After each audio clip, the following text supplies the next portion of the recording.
Tu as déjà entendu 1000 fois que le sucre était mauvais à ta santé. Alors tu as essayé de le remplacer par des alternatives. Tu fais des gâteaux avec de la compote, tu rajoutes du sirop d'agave dans ton café et tu as déjà peut-être testé le sirop Diacone qu'il y a très récemment dans ton magasin bio. Tu te demandes quelle est la meilleure alternative entre le sucre de coco, le sirop d'érable ou encore le sirop d'agave. Cette vidéo, elle est là pour te donner toutes les réponses. Et attention, ça va probablement te choquer, mais ces alternatives, elles peuvent parfois être néfaste pour ta santé. Avant de commencer, je suis Célia, je suis ingénieure en alimentation santé et diététicienne nutritionniste. Ici, sur cette chaîne YouTube, je te partage un maximum de mes connaissances en nutrition pour plus que tu te fasses avoir par le marketing et les idées reçues. Mon but, c'est que tu atteignes tes objectifs facilement. Je commence seulement ma chaîne YouTube, donc n'hésite pas à t'abonner à cette chaîne, ça peut grandement m'aider pour me donner un maximum de soutien. Comme d'habitude, mes données sont issues de recherches scientifiques. C'est donc pour ça que tu retrouveras toutes mes sources en barre de description. Pourquoi tu as cette phrase dans la tête que le sucre est mauvais à ta santé? Ne mange pas trop gras, trop sucré, trop salé. On te l'a rabâché dans des spots publicitaires depuis des années. Et ça, c'est une campagne de santé publique promulguée par notre gouvernement pour limiter la consommation de sucre chez les Français. En effet, on démontre depuis des années que le sucre a un effet négatif sur la santé puisqu'il est facteur de risque de certaines pathologies comme l'obésité, le surpoids,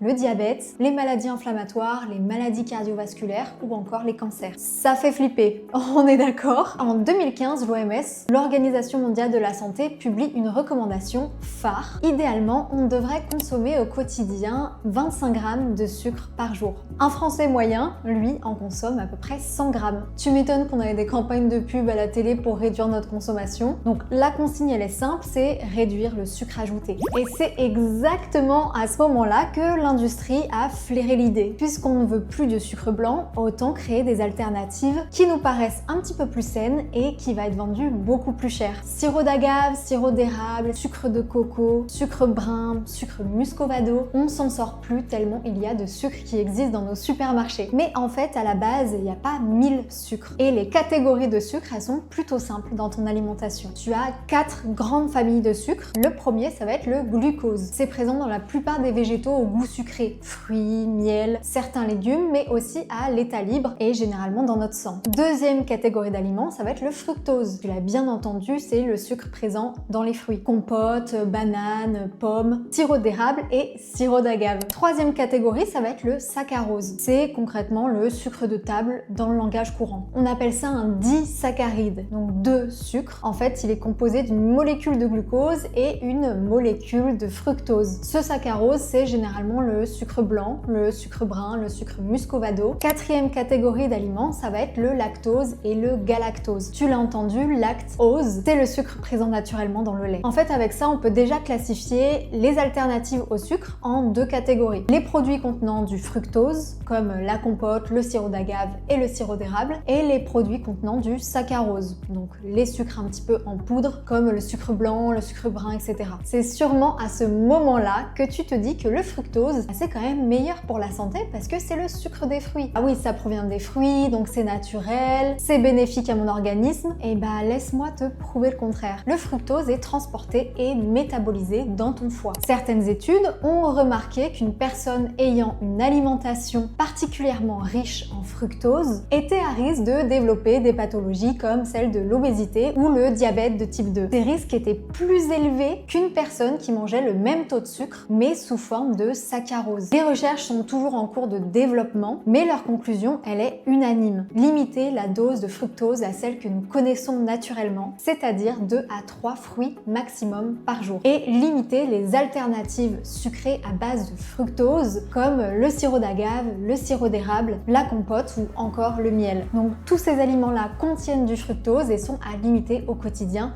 dans notre assiette. Maintenant, on va parler de tout ce qui va être sucre de coco, sucre brun, sucre muscovado, parce qu'on a l'impression qu'ils vont être meilleurs à la santé que le sucre blanc. En fait, la différence qu'il y a entre ces sucres et le sucre blanc, c'est juste la plante sur laquelle ils sont issus. Le sucre blanc provient de la betterave sucrière, naturellement blanche. Le sucre roux provient de la canne à sucre et le sucre de coco de la fleur de cocotier. L'argument marketing de ces produits, c'est qu'ils sont plus riches en vitamines et minéraux que le sucre blanc, donc meilleurs. Mais qu'en est-il vraiment? Eh ben en fait, je vais t'afficher un petit tableau juste à côté de moi. Quand quand on regarde les chiffres, c'est pas tout à fait vrai. On va prendre des minéraux qui sont essentiels comme le magnésium, le potassium et le phosphore et on va comparer ça avec 25 grammes, les recommandations de l'OMS qu'on a vu tout à l'heure, de sucre blanc, de sucre roux et de sucre de coco. Alors oui, tu peux voir qu'il y a peut-être 7 fois plus de magnésium dans le sucre de coco, 100 fois plus de potassium également dans le sucre de coco et 19 fois plus de phosphore dans le sucre de coco. Mais si tu regardes par rapport aux apports quotidiens recommandés en termes de minéraux,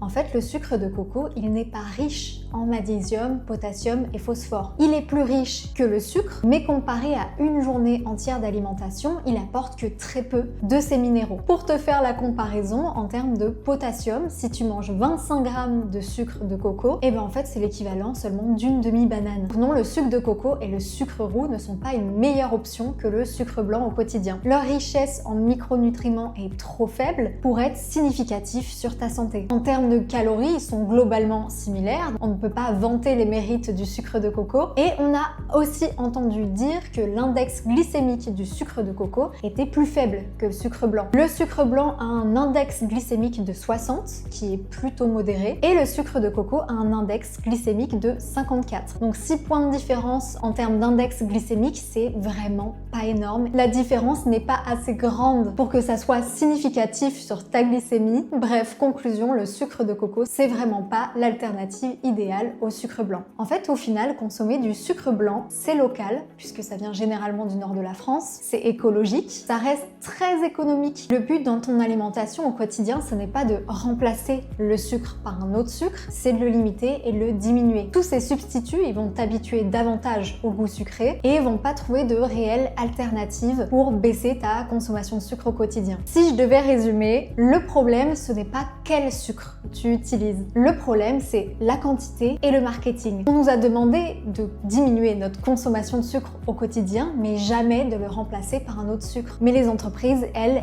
l'ont très bien compris. Elles ont vite senti le vent tourner et elles se sont engouffrées dans la brèche. Résultat, tu as du sucre de coco qui est vendu 15 €, du sirop d'agave qui est présenté comme une alternative healthy et du sucre de dattes marketé comme plus naturel. Au final, que tu l'appelles sucre de coco, sirop d'agave, sirop d'érable, ton corps le digère de la même manière que le sucre blanc et ton foie fait exactement le même travail. Le vrai argument, c'est la quantité, pas l'emballage. Alors si tu veux vraiment prendre soin de ta santé, le meilleur sucre, c'est celui que tu mets, mais en moins grande quantité. J'espère que cette vidéo t'a plu et que tu en as pris un petit peu plus sur ton équilibre alimentaire. Si t'es toujours à la fin de cette vidéo, commente un petit sucre en commentaire et je te remercie de me mettre un like parce que ça m'aide énormément pour la visibilité de cette vidéo. Et surtout, abonne-toi parce qu'on n'a pas fini de décoder toutes les stratégies marketing qui veulent te faire acheter des produits healthy et qui ne le sont pas du tout. On se retrouve dans la prochaine vidéo. Sur ce, je te souhaite une très belle journée.